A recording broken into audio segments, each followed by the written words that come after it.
Hi, welcome to Moina Bass Fishes. I'm Jim Moina, and we are here in Florida, and I'm just kind of killing time visiting some friends before the Lake Okeechobee tournament, which practice starts on Saturday. So, it's off limits until then. So, anyways, a friend of mine has access to AI technology. Uh, so, um, we got to play with that a little bit, and I decided what I'd do was I would ask the AI three different questions and see what it would come up with for predictions for Lake Okeechobee's tournament next week. So the first question I asked was basically, how do I win the bass tournament at Lake Okeechobee next week? And then I got a report from the AI on that. Then the next question was, well, it was, um, what are different ways to win bass tournaments in Lake Okeechobee? So then we got a report on that. And then the third one was, what's the best way to catch bass in Lake Okeechobee in early February using artificial lures? So then I got a report on that. So if you have the patience for this, I'm going to read what the reports were for each one of those questions. And I have not read this yet. I thought it'd be fun to get maybe my spontaneous reaction to what's being said. And this, it may end up being really stupid or funny, or who knows. But it'd be interesting anyways. I've never, you know, this AI technology is kind of all new to me. I really don't know what it is all about. I don't understand it, but if they can design a computer program to beat the best chess players in the world, so maybe a computer's got the best ideas on how to win tournaments now. So let's dig into this now. So let me just click on the first one here, and download. All right, well, let's hit. I just want to open it. There we go. Okay. All right, so let's just go ahead and how many paragraphs is it? It's about five paragraphs, not one page. So let's see if you got the patience to hear me stumble my way through this. All right, so as you recall, it was how do I win a bass tournament next week on Lake Okeechobee is basically the question I asked, and this is what it's responded with. It says, are you planning on entering a bass tournament on Lake Okeechobee next week? If so, you're in luck. In this blog post, we'll share some of our top tips for increasing your chances of winning. With the right strategy and a little bit of luck, who knows, you just might come out on top. Okay, so that told us nothing. So anyhow, next paragraph, it's titled Know the Lake. Okay, know the lake. That's good advice. Know the lake, whatever tournament you're in. All right, here we go. It's important to know the lake before you head out. Yep. Familiarize yourself with the lake's depths and structure, as well as any seasonal variations that could affect bass activity. Also take into account weather conditions like temperature, wind speed and direction, barometric pressure, and sky cover. All of these can have an effect on where fish will be located and how they will behave. All right, so it's telling us to basically understand the nature of the lake and the behavior of the bass under different weather conditions. So that's all good. That's all things you do want to know. Is it specifically telling me where to go on the lake and what lures to tie on at what time of day? No, but it is giving a general background. It's telling us. It's basically telling us how to. It's basically telling us, here's the fundamental background of what you need to have an understanding of what's going on there. All right, so that paragraph was titled "Know Your Lake." This paragraph is titled "Choose Your Lures Wisely." Okay, the AI is telling us to choose our lures wisely. Not just, it didn't say just randomly grab whatever's in your box. No, it didn't say that. So, all right, here we go. Let me read that paragraph. The type of lure you choose can make or break your success in a bass tournament. I think we all kind of understand that already. Different lures work better at different times of year and under varying conditions. For example, during the summer months, when water temperatures are high, topwater lures can be great for catching fish in shallow areas near weeds or grass beds. In winter months, when water temperatures drop below 50 degrees Fahrenheit, try slow rolling spinner baits along deep points or drop-offs for best results. Remember that color matters too. Choose lure colors that match the conditions or mimic natural prey. All right, AI got a little confused here. Didn't understand what Lake Okeechobee is all about, because you do not get water below 50 degrees Fahrenheit on Lake Okeechobee. So kind of got a little confused there. But the general, it's totally written for a beginner, isn't it? The type of lures you choose can make or break your success in a bass tournament. Different lures work better at different times of year and under varying conditions. Yep, we all know that. That's why we love this game, because there's lots of variations to it. There's lots of puzzle pieces, and the puzzle pieces keep changing shape on us. So, but it nailed it. On top water lures can be great in the summertime, catching fish around shallow grass. Yeah, that can be, for sure. All right, next paragraph. It's titled "Test Your Gear Ahead of Time." So it's telling me to practice. Go practice. Go scout. Right? Is that basically what it's saying? Test your gear ahead of time. All right, here we go. I'll read this. Make sure all your gear is in working order before heading out to the tournament. Check. You know that. We all know that. Even people that are fairly new to it, I think we all understand. We want to have our gear to be ready to go. So it says, so let me start over. Make sure all your gear is in working order before heading out to the tournament, from rods and reels to line and bait. It's also a good idea to test out your tackle ahead of time by fishing from shore or from a dock if possible, so that you can get comfortable with it before hitting the tournament waters. This will help ensure that everything runs smoothly during competition day. All right, yep, very good advice. Test your equipment right beforehand, check it out, make sure everything's in operating order. Good advice. Conclusion. Now we're on the conclusion. Fishing tournaments can be an exciting way to challenge yourself as an angler while enjoying the beauty of nature at its finest. And with these tips under your belt, you should have no problem increasing your chances of winning next week's bass tournament on Lake Okeechobee. Good luck. All right, so did it point out anywhere? Did it tell us, hey, you got to go to the monkey box and you got to throw a Nico rig Senko? No, it didn't say that. Nothing like that. It just kind of gave us basically a very fundamental background of what every angler at this tournament already knows, all that is written here, and understands it and beyond, really. So this bit of AI information here is not going to, this is not going to beat a Grandmaster Bass Tournament angler by any means. The computer would be in the right direction, but far, far from completing the task of winning the tournament.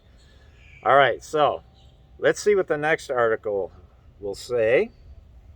So we need to back this up here, and let's click on this one. So this was the AI's response to, what did I say now? Ways to win tournaments on Lake Okeechobee. So I didn't specify any time of season, so that might come into play, but ways to win tournaments on Lake Okeechobee. All right, so here we go. Introduction. Every angler's dreams of catching the big one and winning a bass tournament. But if you're fishing on Lake Okeechobee, then that dream can become a reality.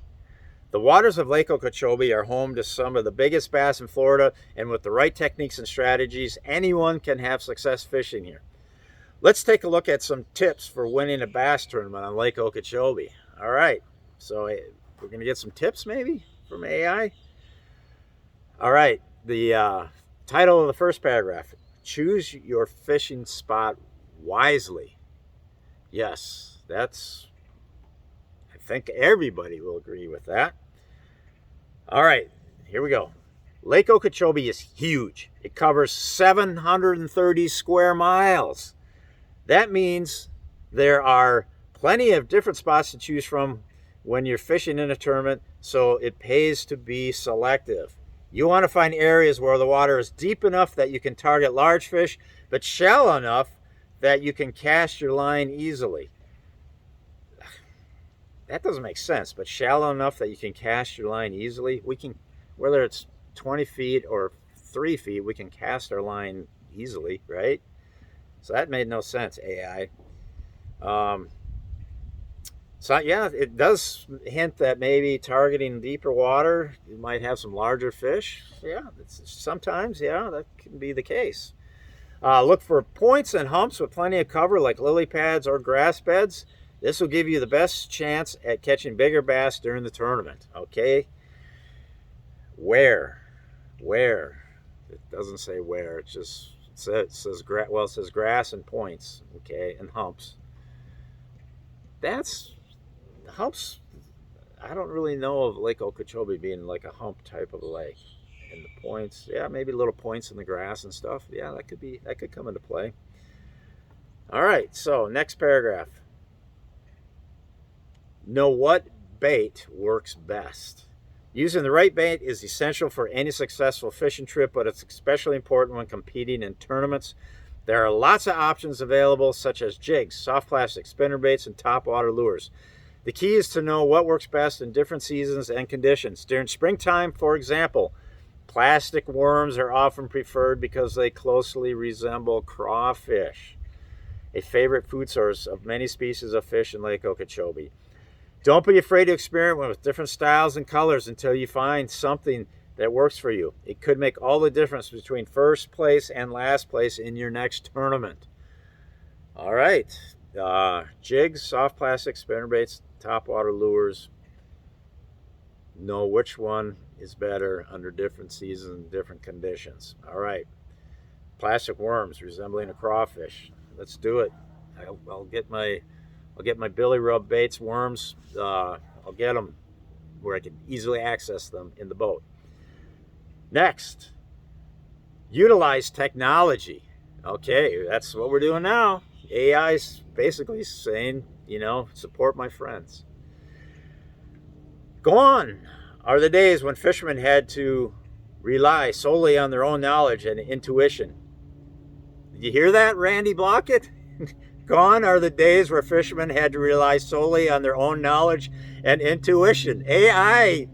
Even AI is on Randy Blockett. Randy, I hope you find humor in that, because I am just joking with you. Technology has changed everything.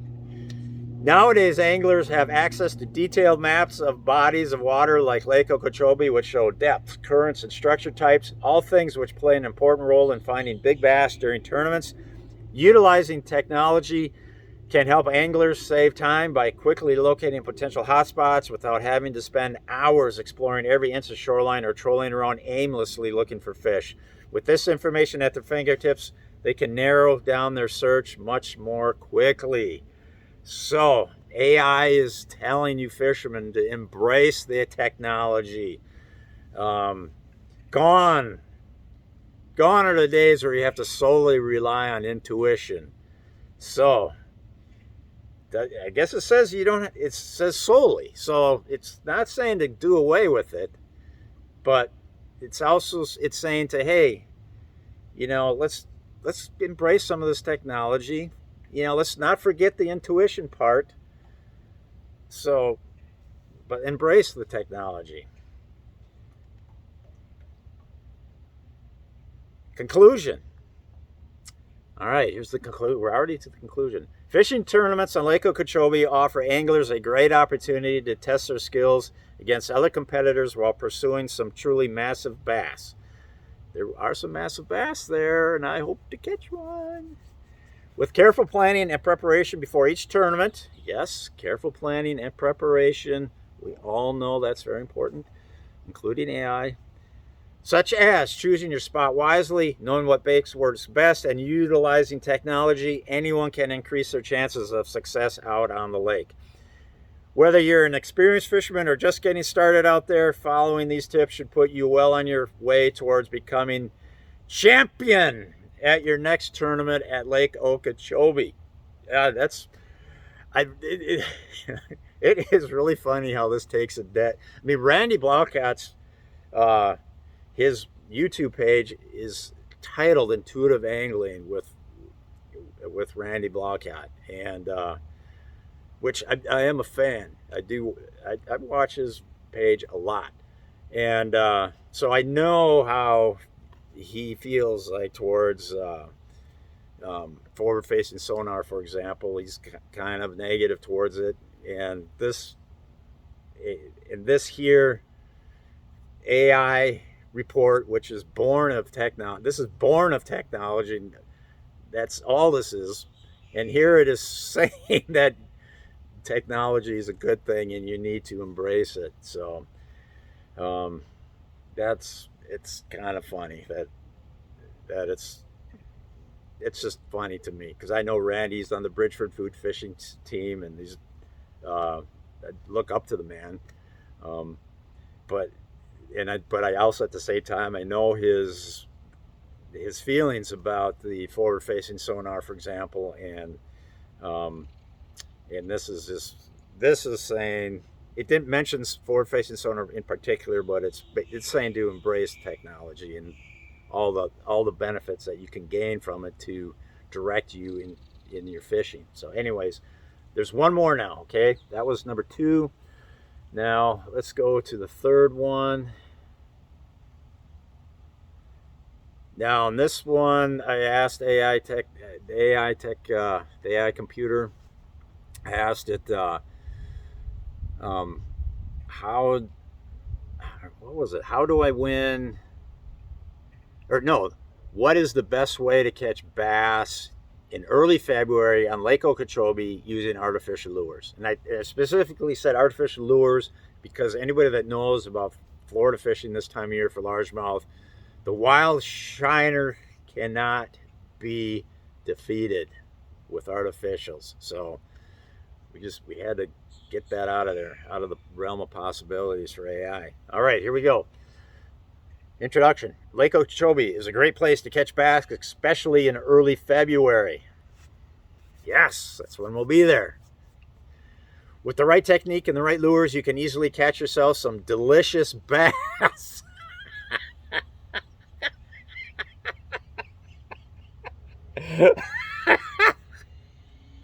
All right. This thing's going to point us right to some delicious bass, okay? All right.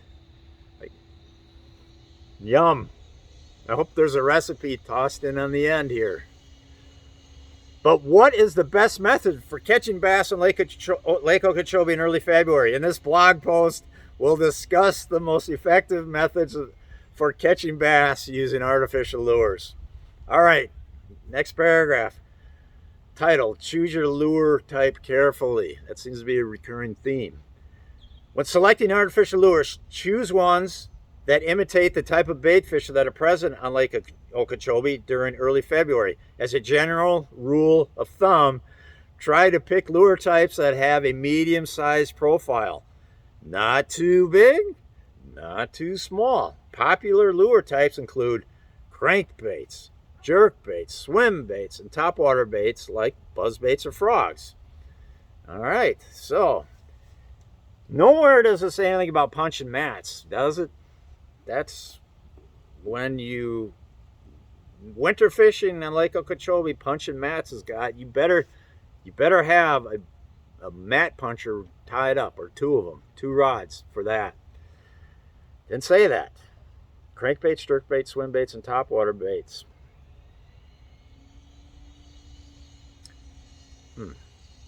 Swim baits. That could be a swim jig, like a all-terrain tackle swim jig, or could be just like some random buzz toad, or one of those easy, Big Easy by a Gambler, something like that. I don't know. All right, next paragraph. Change up your technique. In addition to choosing appropriate lure types, you should also switch up your fishing technique often. This will help keep the fish guessing and increase your chances of getting bites. Yeah, I want to keep my fish guessing as to what I'm doing. Definitely. It's like, I want the fish to be looking over at my boat and say, what the hell are you doing? What are you going to throw at me next?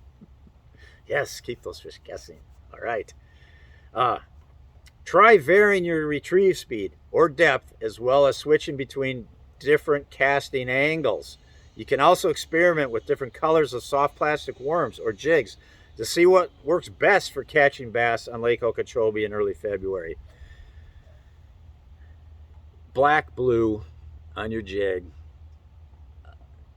June bug on your worm. Not enough said. AI, you're a little too broad spectrum. All right, next paragraph. Focus on structure and cover. Finally, focus on structure when fishing for bass on Lake Okeechobee in early February. Okay, I got a huge problem with this because structure, AI does not understand the difference between structure and cover. Structure is basically the contour of the bottom. Okay, the structure comes up the river channel, makes a ledge, and then plateaus. That's the structure. The hump comes up out of the deep basin, plateaus up here. The structure is this hump. Okay, cover is what's on the structure. Is there weeds on the structure? The weed would be the cover. Is there a sunken brush pile there? That's the cover. Is there a boulder pile? That's the cover. Docks along the shoreline with shade under them. The dock is the cover. The structure is the contouring, the ups and downs of the bottom. AI, I don't think really understood that because there is not structure. There's very little structure in Lake Okeechobee. There is now little 8 inches changes, and little like 8-inch, 10-inch changes in depth can be meaningful. So in that sense, structure, I mean, that in a sense is kind of structure. Just a little shell, dishpan, deeper areas, or maybe there's just a 6-inch ridge of hard bottom where they like to spawn. So you could say, you could stretch it and say, okay, AI, you're still with the program here. All right. Anyways, I'll start that up. Finally, focus on structure when fishing for bass in Lake Okeechobee in early February. See, it almost seems like that's the key, but I guess those little changes can be key at times. Look for vegetation such as weeds, logs, or stumps. Basically, any type of structure that provides cover for fish. So it is kind of blending the two. It is kind of saying cover is structure, which I explained that already. And cast your lure into these areas. This is where you'll most likely find hungry bass looking for an easy meal. So it's telling you to cast around the cover. Okay, no secret there. Conclusion, catching bass on Lake Okeechobee using artificial lures in early February can be a rewarding experience. To maximize your chances of success, choose appropriate lure types that imitate local bait fish, vary up your fishing technique often, and focus on structure and cover when casting your line. With these tips in mind and some patience, you'll have no trouble landing plenty of delicious largemouth bass. Good luck, and over.